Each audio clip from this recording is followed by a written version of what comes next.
दुनिया में जहां कहीं भी, जिन देशों में भी भ्रष्टाचार पर अंकुश लगाया गया, दुनिया के जो सबसे ईमानदार देश हैं, जो सबसे ईमानदार व्यवस्था है, फिनलैंड है, स्वीडन है, डेनमार्क है, न्यूजीलैंड है, उन व्यवस्थाओं को अगर आप ध्यान से जाकर देखिएगा, वहां पर लोगों ने वहां की व्यवस्था में 4 बात को किया है।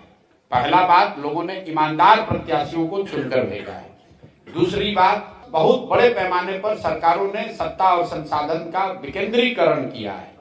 तो हम लोग यहाँ चाहते हैं, इसीलिए जन सुराज का नारा है, सही लोग, मजबूत आदमी नहीं, गलत आदमी नहीं, चाहे कमजोर व्यक्ति हो लेकिन ईमानदार हो, सही हो, उसको ही चुनाव में हम लोग उतारेंगे। दूसरी बात, अगर जन सुराज की सरकार बनती है तो बड़े पैमाने पर सत्ता और संसाधन का विकेंद्रीकरण होगा। कम से कम 1/3 विकास की राशि पंचायती राज व्यवस्था के चुने हुए प्रतिनिधियों के जरिए खर्च की जाए।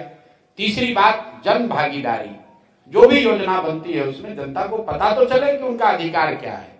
और चौथा जो उसका पिलर है, बड़े पैमाने पर टेक्नोलॉजी का प्रयोग। जैसे आप देखिए, सरकार यहाँ जबरदस्ती स्मार्ट मीटर लगा रही है बिजली का।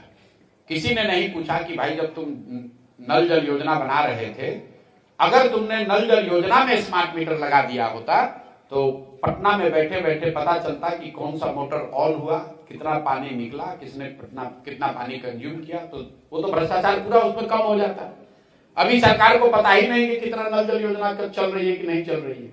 तो ये 4 जो सिद्धांत हैं, राजनीतिक लड़ाई में, लोकतांत्रिक लड़ाई में शुचिता आए, इसके लिए अच्छे लोगों का चुनाव, जो लोग चुनकर आए, व्यवस्था बने, उसमें बड़े स्तर पर सत्ता और संसाधन का विकेंद्रीकरण, तीसरा जन भागीदारी, और चौथा बड़े पैमाने पर टेक्नोलॉजी का प्रयोग। इन 4 चीजों से बिहार में बहुत बड़े स्तर पर भ्रष्टाचार पर अंकुश लगाया जा सकेगा। इसलिए नहीं कि मैं कह रहा हूं, क्योंकि दुनिया में इस बात का प्रमाण है कि जिन देशों में भी, जिन राज्यों में भी भ्रष्टाचार पर अंकुश लगाया गया है, वो इन्हीं 4 माध्यमों से ये अंकुश लगाया गया है।